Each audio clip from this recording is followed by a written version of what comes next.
Hello, രാവിലെ കഴിക്കാൻ താമസിച്ചതുകൊണ്ട് ചോറ് മോനങ്ങനെ കൊടുത്തേക്കെന്ന് വിചാരിച്ച് വിഷമിച്ചിരുന്നപ്പോഴാണ് ബിരിയാണി റൈസ് ഉള്ളത് മനസ്സിലാക്കിയത്.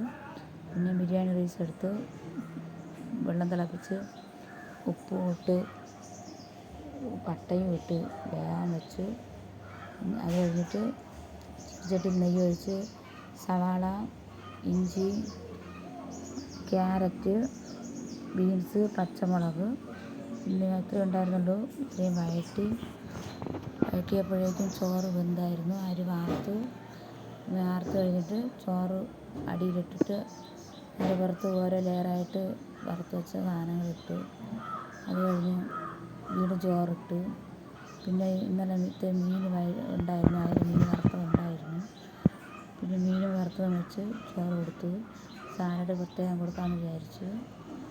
അങ്ങനെ മോനുള്ള ഉച്ചയൂണ് തയ്യാറായി. വളരെ സന്തോഷത്തോടെയാണ് ഞാൻ കൊടുത്തത്. എന്ന് വെച്ചാൽ എനിക്ക് ചോറ് തയ്ക്കാൻ പറ്റുമെന്ന് പ്രതീക്ഷിച്ചില്ല. കുഞ്ഞു മോന് സുഖമില്ല, പനി ആയതുകൊണ്ട് ഞാൻ മാത്രമാണ് അടുക്കളയിലുണ്ടായിരുന്നത്. എല്ലാ കാര്യവും ഭംഗിയായിട്ട് നടന്നു. Okay, see you. ഈ ചോറ് എനിക്ക് ഭയങ്കര ഇഷ്ടമാണ്. മോന് കുറച്ച് വച്ചിട്ടുണ്ട് കുഞ്ഞു മോന് വേണ്ടിയിട്ട്. നെയ്ച്ചോറായി. ഫിഷ് ബിരിയാണി, നെയ്ച്ചോറല്ല, ഫിഷ് ബിരിയാണി എന്ന് വേണമെങ്കിൽ പറയാം. എന്നെ കൊണ്ടാവുന്ന പോലെ ചെയ്തു. Okay, bye bye.